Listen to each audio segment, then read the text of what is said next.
queria começar essa manhã pedindo para você, as mulheres principalmente, né, para você poder compartilhar alguma coisa que você aprendeu ontem, que marcou a sua vida, alguma decisão que você decidiu, alguma decisão que você tomou em mudar em relação ao seu casamento, ou algo que você aprendeu ou marcou você.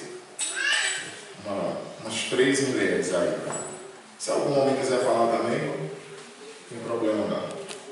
Levanta a mão aí que o Vinícius leva o microfone até você.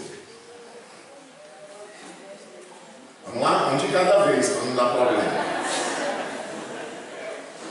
Então vocês não aprenderam nada, a gente ainda tem tempo de mudar o pregador ainda. Pronto, vamos lá. Quebra barreiras lá atrás.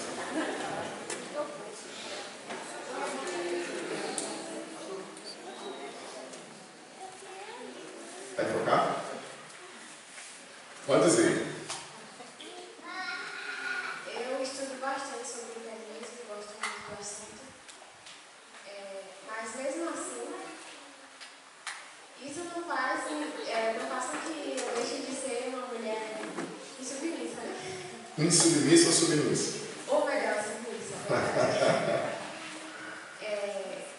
Nem tive a oportunidade ainda de conversar com meu marido, mas eu, depois da pregação de ontem, me senti no dever de pedir desculpas a ele, pedir perdão, porque eu tenho dificuldade em ser submissa. Tenho tentado, é claro, mas é difícil.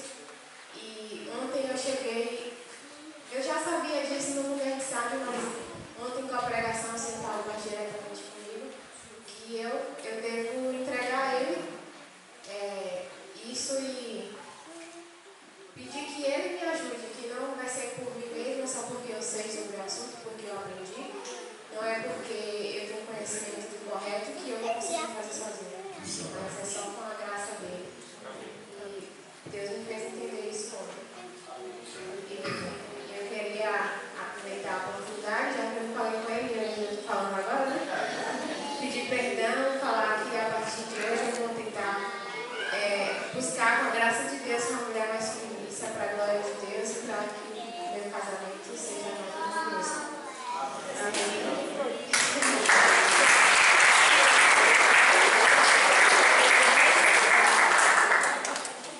Coragem, viu? Não é qualquer um não tem a coragem de confessar um pecado assim, porque é um pecado, né? Para finalizar, dizer assim, que todas nós sabemos, todas as mulheres, que nós somos insubmissas, todas nós somos, porque isso já é da nossa natureza pecaminosa. Se Deus ordenou que nós fossemos submissas, nós já somos insubmissas. Então, buscar a força do Senhor para que a gente seja submissa para a glória dele, não só aos nossos maridos, mas as que são solteiras, aos nossos pais e às autoridades que a gente tem sobre elas no momento. Amém. Graças a Deus por isso. Eu só vou contar aqui uma história para vocês. A gente havia um problema no nosso casamento, eu e minha esposa, a gente sempre tinha um assunto que sempre dava problema, por causa da questão dela. E uma vez ela começou a orar.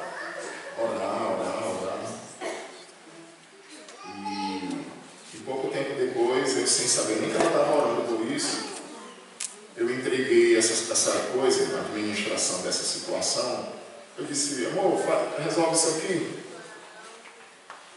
E Deus resolveu pra gente. Quando ela decidiu entregar e orar, Deus resolveu pra gente. Sobre finanças. Então, obrigado, viu, por ter me lembrado. Ela ficava sempre, gastou quanto, fez não sei o que e tal. E aí eu disse, eu ficava chateado quando ela ficava cobrando, eu me sentia como se eu fosse um irresponsável. E eu disse, não precisa você ficar cobrando, deu tudo certo, tá aqui e tal. Aí ela decidiu parar de ficar cobrando e orou. E eu não sabia que ela estava orando e eu estava tão ocupado com as coisas da igreja, eu cheguei para ela e disse, amor, administra aí esse dinheiro aí, essas finanças, essas coisas aí. Né? Então, assim, quando ela parou de brigar e foi buscar o Senhor resolveu. Então, aqui é uma dica para você. Não, briga não resolve nada. Imposição não muda ninguém. Entregue ao Senhor e deixe que Ele resolva. Eu gostaria que o pastor esclarecesse. O interesse maior não é para mim, porque eu já sou viúva de marido vivo, sou feliz assim, graças a Deus. Mas porque eu sinto a necessidade dessa pergunta, pastor, porque eu tenho conversado com irmãs e a título de aconselhamento, eu gostaria que o pastor, em poucas palavras, desse assim uma definição na prática do que é ser submissa. Entendeu? Eu gostaria que o pastor fizesse isso. Na prática. Como a gente viu ontem, a palavra tem um sentido de subordinação ao termo militar. Então eu vou falar aqui na prática. Seu marido quer comprar um carro e você acha que a casa precisa fazer uma reforma. Aí começa a briga dentro de casa. Não, mas tem que ajeitar, eu tenho que comprar esse carro, eu preciso. E a mulher começa a brigar, mas eu não quero, isso é vaidade. A gente tem que ajeitar essa casa, aí começa uma briga. Aí vai para um lado do outro, já não fala mais, e aquela coisa toda. A mulher pode optar? Pode não, deve.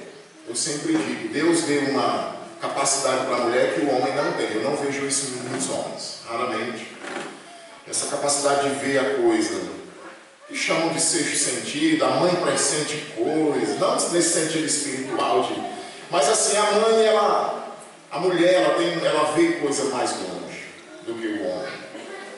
E se a mulher ficar impedida de dar um conselho, como por exemplo, Sara chegou para Abraão e disse para ele, manda Ismael embora. Abraão disse, você está louca, vou fazer isso, mandar meu filho embora. Ele vai consultar a Deus e Deus diz o que para ele? Ouve tua mulher em tudo que ela disser. E ele manda Ismael embora. Então, ser submissa não significa que a mulher não pode falar, não significa que ela não pode aconselhar o marido dizendo, você está errado, amor. Oh, amor, isso aqui não é prioridade, comprar um carro, não é prioridade. A prioridade agora é consertar aqui a casa. Mas ela entendendo que ela não foi chamada para ir brigar e discutir, resolver na guerra, então ela vai, ela ora e entrega ao Senhor. Ela entrega a Deus e vai e deixa, espera que Deus mude o coração do marido, se ele quiser mudar, e depois ele chega e diz, eu estive pensando, acho que eu vou investir na casa mesmo. Mas essa briga aí, ó, principalmente, escute bem, principalmente para homem. Às vezes eu vejo homem espancando mulher, eu não sou de acordo de forma nenhuma. Agora, entenda bem o que eu estou dizendo aqui. Muitas vezes, mulheres provocam seus maridos a ponto de tirar eles do sério. Olha, uma coisa que deixa o homem muito ferido é essa questão do orgulho, quando ele é ferido no seu orgulho. Então, às vezes, o cara é muito paciente. O homem, ele foge da briga. A mulher, por causa das suas mudanças, oscilações hormonais, testosterona, andrógenos, estrogênio, progesterona. Então, às vezes, a mulher fica muito irritada, né? Principalmente no período de TPM. Às vezes o cara está lá, não quero falar sobre isso agora, não sei o que. Aí a mulher, não, vem cá, você não presta, você não sei o que. Aí começa, empurra, e o cara, rapaz, tá, e aí começa. Aí às vezes a notícia sai lá, homem bateu em mulher, mas aí não tem um histórico por trás. É claro que tem uns caras aí muito covardes mesmo, assim, bandidos mesmo. Mas muitas vezes você tem um marido muito bonzinho e a mulher fica provocando. Paulo vai dizer, quando ele termina esse capítulo, que o marido, cada um de per si, ame sua esposa e a mulher respeite o seu marido. Então, ser submissa é você entender, está num embate e eu vou entregar a decisão para ele tomar. Mesmo contra a minha vontade. Eu já dei o meu conselho, eu já mostrei que está errado. Daqui para frente eu não posso fazer nada. Tudo que eu fizer daqui para frente vai só piorar a situação. Então você vai lá e você fala para quem pode mudar. Ore, peça a Deus. Deus, o Senhor está vendo, Ele vai fazer uma besteira, vai prejudicar a nossa família. mas eu não posso fazer mais nada. Então eu entrego nas tuas mãos, mudo o coração do meu marido, se ele tiver de fato errado, porque eu posso estar errado. E aí você entrega ao Senhor. Então a submissão eu vou te dizer bem prático o que é a submissão. O marido, o patrão. Você chega no patrão e diz: patrão, qual é o horário do trabalho da empresa? É de 7 às 16. Mas não estou nem aí, eu vou chegar aqui 10 horas e sair às 2 da tarde. É assim? Eu vou chegar às 7 e sair às 16. A mesma coisa com o marido.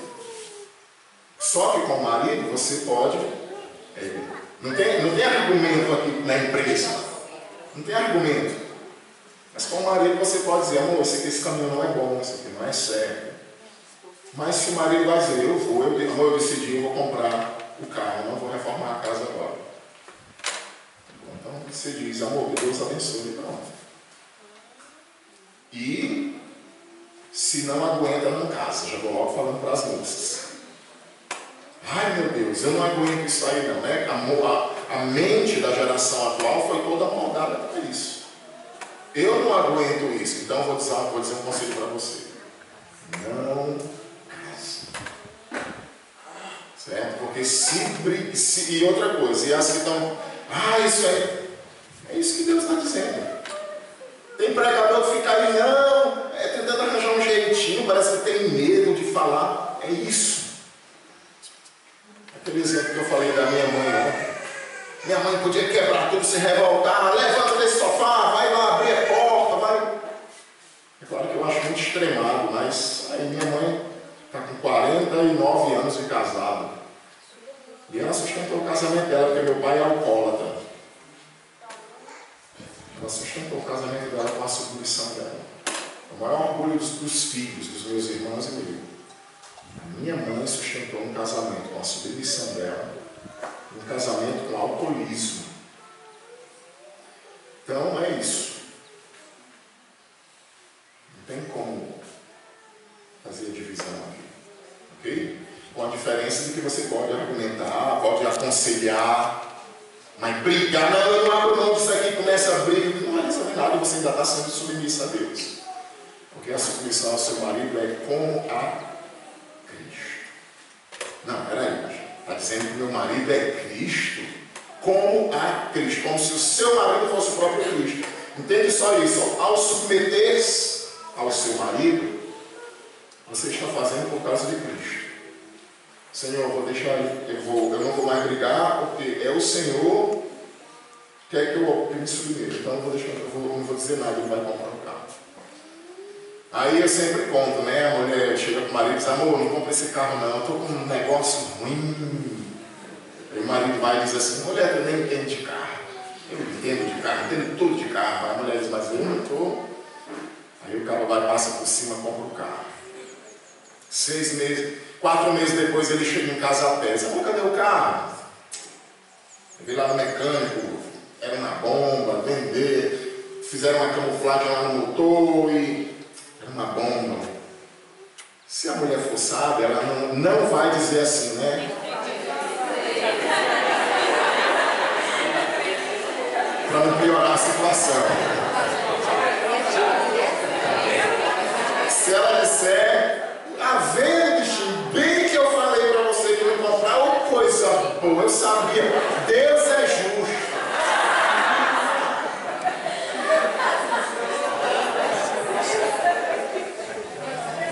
Certo? Então, pois é isso. A última, um último, olha aí, ó. Um homem agora aí. Bom dia. Meu nome é Oliveira, para quem não me conhece. Sou pai de Agnes e de Aimee. E eu gostaria de dar algumas dicas para os homens que as suas esposas ainda não são submissas a eles. No meio desse capítulo, o escritor fala: maridos, amai as vossas mulheres, assim como Cristo amou a igreja e a si mesmo se entregou por elas. Isso facilita muito a submissão das suas esposas. Porque se você não amar a sua esposa, se você tratar a sua esposa na ponta da faca, se você ficar de prega, sentado no sofá esperando ela ir abrir a porta, se você não souber ser macho, que tem muitos homens que são os bananas, e como ele quer ter uma esposa submissa se ele é um banana?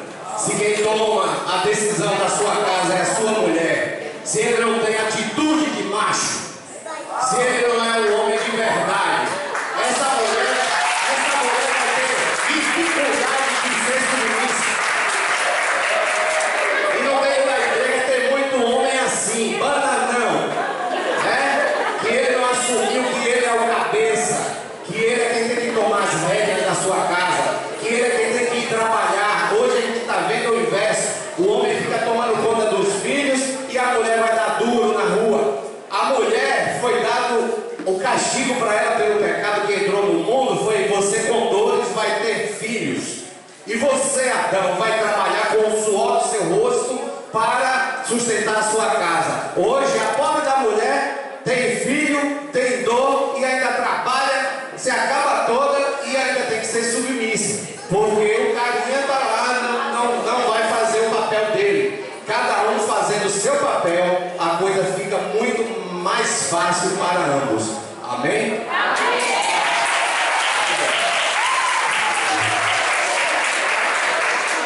Hoje à noite, vou lhe convidar para trazer a introdução da pregação de hoje à noite. Não, de fato, a gente vai trabalhar isso aí hoje à noite. Hoje, a gente está tratando, mas é só para as mulheres, não. As mulheres foi ontem. Hoje é para os filhos. E hoje à noite a gente vai então complementar isso aí para os homens, né? Ok? Vamos falar para filhos agora. Quantos filhos temos aqui? Levanta a mão. Filhos? Não, filhos solteiros que são dependentes e moram com seus pais. Pronto. Todo mundo é filho, né? Ok. Então vamos abrir as nossas Bíblias lá em Efésios mais uma vez. Efésios, capítulo 6. Nós vamos então fazer uma exposição desses versos. Entender os termos que ele utiliza aí, o que ele significa.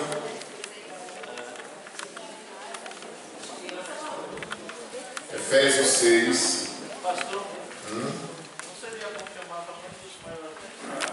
Eu estava pensando nisso, assim, crianças de 11, 12 anos, eu acredito que já daria para elas entenderem assim.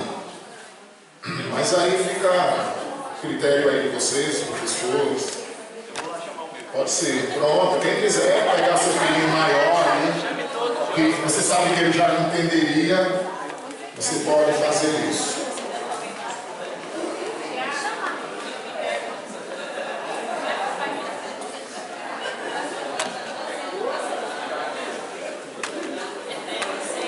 Efésios 6. Diz assim, ó: Filhos, obedecei a vossos pais no Senhor, pois isto é justo. Honra a teu pai e a tua mãe, que é o primeiro mandamento com promessa, para que te vá bem e sejas de longa vida sobre a terra. E vós, pais, não provoqueis vossos filhos a ira, mas criai-os na disciplina e na admoestação do Senhor. Vamos orar. Pai querido, neste momento nós rendemos toda a glória ao Senhor, e eu quero te louvar especificamente pela tua palavra, o nosso manual, o nosso guia que o Senhor deixou para nortear nossas vidas, trabalho, casamento, criação de filhos, comportamento social. Obrigado, Senhor, por essa luz, por essa lâmpada que nos guia. O mundo a despreza e o resultado está a nossos olhos, a nossa vista, um caos. E eu agradeço ao Senhor, porque o Senhor nos revelou nula revelou. E eu agradeço a Ti por isso. Quero pedir que o Senhor aplique a mesma aos nossos corações, principalmente aos filhos que estão aqui, que eles possam ser penetrados, impactados pela Tua palavra. Eu entrego nas Tuas mãos o nome de Jesus. Amém. Para a gente entender um pouquinho o que é que Paulo está falando aqui, só para você ter uma pequena noção, o sistema romano, essa questão de criação de pai e de filho, qualquer pai tinha o direito de castigar o filho se ele fosse desobediente. No sistema judaico, por exemplo, se você tivesse um filho rebelde, você levava ele diante dos anciãos da cidade. Se os anciãos detectassem a rebeldia, ele era levado para um vale de Jacó, por exemplo, o vale da maldição, o vale da perturbação. E ali o pai e a mãe pegavam as primeiras pedras e eles eram o primeiro a atirar o filho para matá-lo. E depois toda a comunidade atirava também aquelas pedradas naquele filho. O sistema romano, qualquer pai tinha o direito de castigar seu filho da forma como ele achasse que fosse certo. É tanto que o autor de Hebreus ele vai dizer no 12: além disso, tivemos os nossos pais segundo a carne, eles nos disciplinavam como bem lhes parecia e nós nos sujeitávamos a ele. Eles poderiam vender um filho como escravo. Eles poderiam vender. Então eu tinha aqui um filho e eu queria então vender esse filho, estou precisando de dinheiro, então eu vendia o filho como um escravo. O governo romano dava direito a isso. Você poderia até matá-lo, sob certas condições, um filho rebelde, um reincidente, um crime marginal. Então você poderia matar esse filho. E você poderia até, por exemplo, tem um caso que eu peguei aqui de um soldado cristão, um soldado romano, na verdade, da época de Cristo, chamado Hilário. Ele manda uma carta, essa carta está registrada, e ele diz assim para a esposa dele, abre aspas, ele era de Alexandria, no Egito: Alice, se a criança que você tiver for um menino, deixa viver.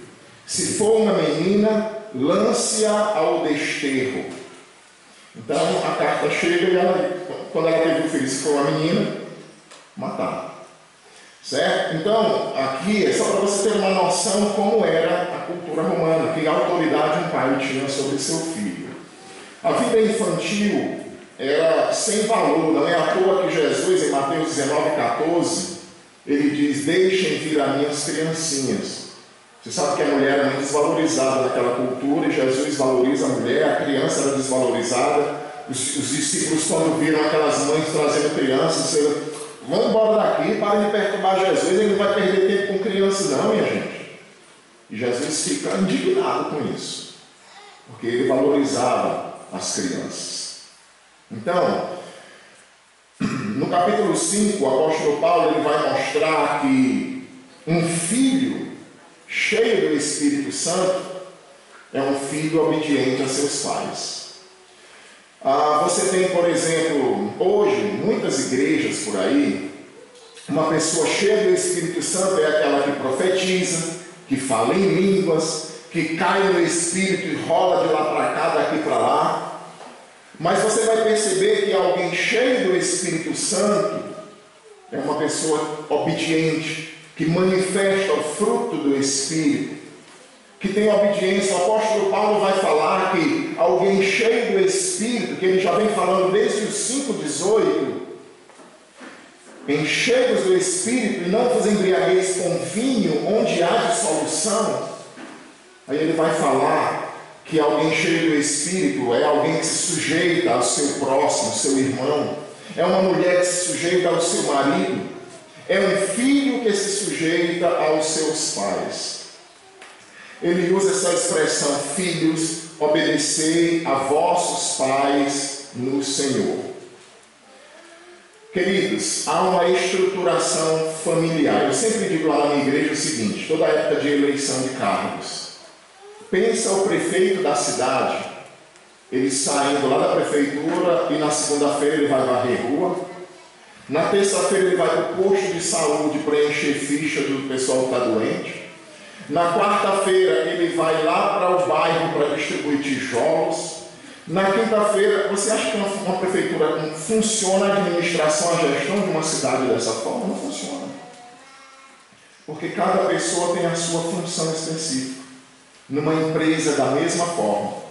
Dentro de casa do mesmo jeito. Por que é que as famílias hoje não funcionam? Porque está tudo invertido.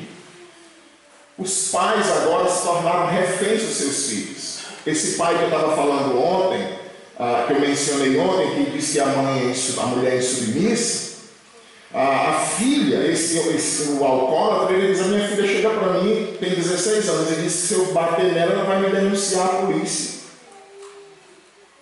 Você está entendendo? Então, assim, os valores ficaram completamente invertidos. Aquele filme Todo Mundo Odeia a Cris é o reflexo do que está acontecendo no mundo hoje. Um pai banana, não é verdade? E você tem ali uma mulher que domina, que decide tudo. Se você perceber a cultura dos filmes dos Estados Unidos, geralmente são os filhos rebeldes, onde o pai vai lá, o menino está na maior rebeldia do mundo, e o pai chega: o que está acontecendo? Sai daqui, pai, não quero conversar com o senhor e tal. Então o quadro inverteu. Meu filho, faça isso que eu te dou, uma coisa assim especial. Sabe?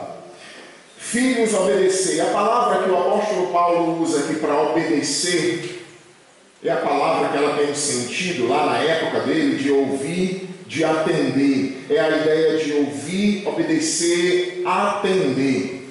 Essa palavra que ele usa aqui, ripakao, ela tem um sentido bem semelhante àquilo que Jesus diz: quem tem ouvidos para ouvir, ouça o que o Espírito diz às igrejas.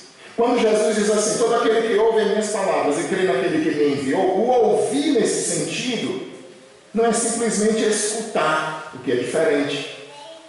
Ouvir, escutar é você pegar e pronto, beleza. O ouvir que Jesus fala é semelhante a obedecer, ripakao. Significa ouvir, escutar, guardar e agora tomar a decisão de fazer. Então tem esse sentido. Ouvir, obedecer, estar pronto a responder. Literalmente estar sob escuta. Obedecer o que é ouvir, o que ouviu. Estar sob a autoridade de alguém. Muita desobediência vem por má vontade. Eu gosto muito de Daniel 1:8. Diz o que lá? Partilhar do versículo, quem sabe? Daniel propôs no coração não se contaminar. Ele tomou uma decisão. Então a obediência de Daniel, quando ele tomou a decisão, ele disse: eu não vou comer nada de gostoso e de especial que foi me oferecido lá na Babilônia, que quebra o padrão de Levítico 11. Então a gente tem ali uma decisão de obedecer. Então os filhos precisam estar prontos a obedecerem aos seus pais. E ele usa a expressão no Senhor. Ele já tinha usado essa expressão no 4:1, 4:17, no 5:22, quando ele fala para as mulheres: sejam submissas ao vosso próprio marido como ao Senhor. E ele usa a mesma expressão aqui: filhos, obedecei a vossos pais no Senhor. Então, no Senhor significa que a obediência aos pais seja por causa de Cristo, como se fosse ao próprio Cristo. Alguém pode pensar na prática assim, mas meu pai não merece respeito. Ele é um alcoólatra.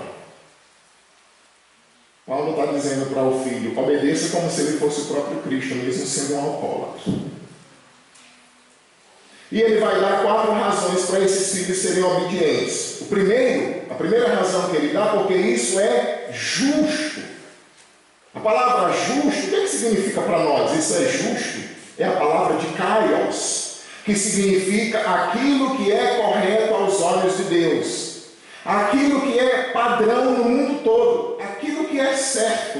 É isso que Paulo está dizendo. Se você vai na China, filhos obedecem seus pais. Se você vai na Suíça, é correto os filhos obedecerem aos pais. Se você vem para o Brasil, é correto os filhos obedecerem aos pais. Apesar de não haver a obediência, mas é o correto. Infelizmente, nós somos a geração dos desobedientes que Paulo falou lá em 2 Timóteo capítulo 3. Nos últimos dias, o Espírito afirma que nos últimos dias serão tempos difíceis, porque os homens serão ingratos, cruéis, egoístas, sem afeto natural, irreconciliáveis, caluniadores, desobedientes aos pais. Eu peguei uma geração de filhos obedientes. O meu pai, quando estava no bar bebendo, ele já casado, independente do meu avô. Alguém dizia assim, meu avô morava 2 quilômetros num sítio. Meu avô nunca bebeu Coca-Cola, quanto mais bebida alcoólica. Quando meu avô estava vindo a cavalo, meu pai estava dentro do bar, fumando, bebendo, alguém estava lá fora do bar e dizia, o apelido do meu pai é Dota, né? José Francisco, aí chamando de Dota. Dota, teu pai está vindo ali. Meu pai pegava um copo de cachaça, derramava, apagava o cigarro e ficava lá esperando meu avô passar para ele tomar, pedir a bênção a ele. Ainda hoje, meu pai tem 74 anos, eu tenho 49. Eu obedeço meu pai. Foi incutido aqui dentro dessa cabeça obediência ao meu pai. Eu me lembro uma vez que eu levei umas palmadas do meu pai, de sandália havaiana 41, aquilo dói. 41, 42. Aquelas tomadas peiras antigas que você aperta, acende, ainda tem, né? Você aperta, acende assim. Eu, com 7 anos de idade, desconectei, tirei, quando taquei o dedo ali, levei um choque de maior grito. Meu pai se levanta correndo, vem, olha assim no corredor, não sabia, nem perguntou nem o que foi, olhou, voltou, pegou a chinela e me deu um monte de lapada nessa surra. Eu não tenho um pingo de raiva, de remorso, de trauma, porque meu pai me bateu. Não tenho. Meu pai me bateu bêbado. Infelizmente, o Dr. Benjamin McLean Spoke, ele estava errado, como a gente viu na sexta-feira, na quinta-feira, na sexta de manhã, ontem. Não cria danos. Cria não fazer. Não cria. Então, isso é justo. Não importa se os filhos ou os pais são crentes ou não. É o correto. Os filhos obedecerem aos seus pais é o correto. É o padrão estabelecido por Deus. Então, vocês, filhos, vocês devem obedecer. Pastor, mas o meu pai, às vezes alguém chega para mim e diz, pastor, tomei a decisão na igreja, eu tenho 17 anos, moro com meu pai, e ele diz, não quero que você seja crente nem vá para a igreja. O que eu faço agora, pastor? Fique em casa e obedeça seu pai. Não vá para a igreja. Se você puder ler a Bíblia, fique lendo a Bíblia em casa. Orar, você ora. Tirar Jesus do seu coração, ele não pode mais. Mas não vá para a igreja, se sujeite a ele. É o justo. É a frase que o apóstolo Paulo utiliza para dizer, obedeça porque é o correto, é o padrão correto de Deus. A família só vai funcionar bem se o filho entender qual é o lugar dele, se os pais entenderem qual é o lugar dos filhos. A segunda razão dada pelo apóstolo Paulo é que as Escrituras ensinam isso. Lembra que não tinha uma Bíblia, o Novo Testamento, a Bíblia completa. O que era que eles tinham? O Antigo Testamento, a lei. Então Paulo se valida da lei para dizer isso. Além de ser justo, a lei manda. E aqui eu queria destacar algo muito importante. Ele diz, honra a teu pai e tua mãe, que é o primeiro mandamento com promessa. Nós temos 10 mandamentos, 10. A Igreja Católica fez umas manipulações, mexeu no segundo, distorceu o 10º em 2 e resolveu o problema. Mas a verdade é que dos 10 mandamentos, os 4 primeiros é o relacionamento, é o padrão do relacionamento do homem com o seu Deus, os 4 primeiros. Os outros 6 é o relacionamento do homem com o seu próximo. Por isso que Jesus resumiu a lei em 2. Ele pegou os primeiros 4 e depois os outros 6. Os primeiros 4, o relacionamento do homem com Deus, vertical, e os outros 6, o relacionamento horizontal do homem com o homem. Sabe o que eu acho interessante? Eu perguntasse aqui para os filhos, o que é mais impactante? Um filho dar um grito no pai ou o cara esfaquear o outro ali com 10 facadas? Todo mundo iria dizer, não, é a facada, o assassinato é muito pior. Sabe o que é que vem primeiro? Sabe qual é o primeiro mandamento do relacionamento do homem com o seu próximo? Honra teu pai e tua mãe. Depois, não matarás, não adulterarás, não furtarás. Então eu queria que ficasse na cabeça de vocês, filhos, é muito importante. Deus não saiu jogando dado para saber o que era que viria numa ordem. A ordem dos mandamentos ali é o padrão de Deus. Primeiro mandamento não está lá porque Deus disse, não, vou botar aqui numa ordem aleatória. Não terás outros deuses diante de mim. Então, quando honrar pai e mãe está ali em primeiro lugar, no padrão de mandamentos do relacionamento horizontal do homem com o seu próximo, Deus está mostrando que a obediência ao pai e à mãe tem uma extrema importância para ele. Na verdade, você conhece a língua dos 5 P's, não é? Se você não obedecer aos seus pais em casa, raramente você vai obedecer aos seus professores. E quando você estiver lá fora, você não vai obedecer aos seus patrões. E aí, pior, você não vai obedecer à polícia. E aí você vai terminar na prisão. Né? Porque a base de tudo são os pais. É lá. Os pais pensam que é lá na igreja que os filhos vão aprender obediência. Ou na escola. Não é. Porque é em casa que ele precisa aprender isso. A palavra honra significa... O que significa? Honra teu pai e tua mãe. É a palavra grega para timão. Só que não está falando de Flamengo nem de Corinthians, o timão. Né? É a palavra que significa dar honra, dar peso a. Então, quando usa a expressão de dar honra, significa que você vai reverenciar os seus pais, colocar em autoestima, em alto valor, o padrão dos seus pais. Eu vou falar em algo aqui bem prático. No dia que seu pai ou sua mãe disser assim para você: pai, eu vim apresentar aqui minha namorada e tal. Aí o pai já levanta aquela ponta de orelha de sobrancelha assim, já.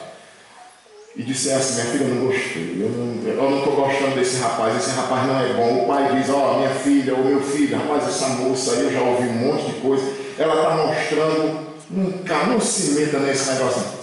Deixa pra lá, pai, eu sei o que eu estou fazendo. Quer que eu diga uma coisa para você? Você vai ter um casamento amaldiçoado se você passar por cima. Eu poderia começar agora, e passar aqui pelo menos 1 hora contando várias histórias que eu já ouvi nesse tempo do ministério, que a gente já ouviu de pessoas que passaram por cima do casamento dos pais. Vou te contar só 2 bem rapidinho. A senhora mais velha da nossa igreja, ela já deve estar com seus 80, um pouquinho mais, um pouquinho menos. O pai dela proibiu ela de casar com o marido dela. O que ela fez? Ela fugiu da cidade dela, Aurora, e foi embora para Juazeiro. Nunca mais os pais dela, nunca os pais dela andaram na casa dela. Nunca. Aí esse homem, depois de um tempo, ele tinha uma mulher aqui na Bahia, ele tinha uma mulher em Jardim, ele tinha 2 mulheres em Juazeiro. Ainda hoje ele tem 80 e poucos anos, não tem nem cabelinho preto. E ele continua, ele viaja, vem para cá para a Bahia, passa 15 dias aqui.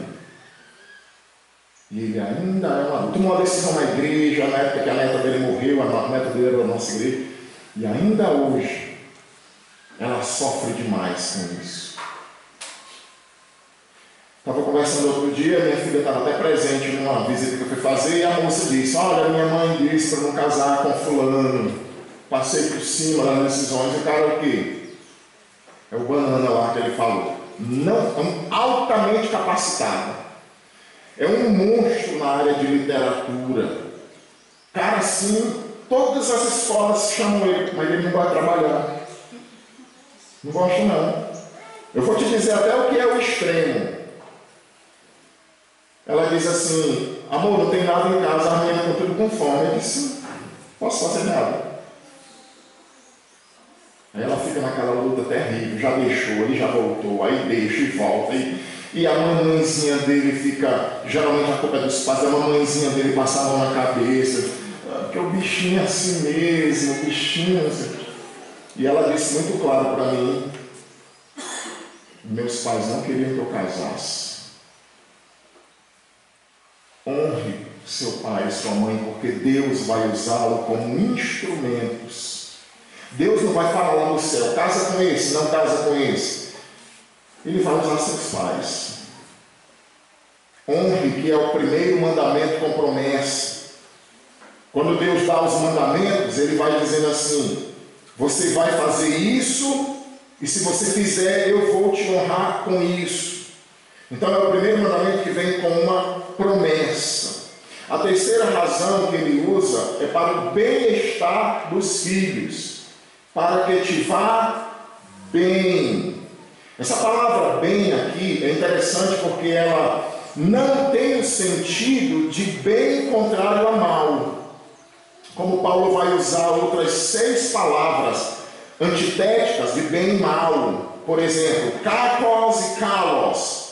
É o bem moral e o mal moral. Paulo não usa nenhuma dessas. Ele usa a palavra F, que significa ser afortunado, significa passar bem, significa prosperar.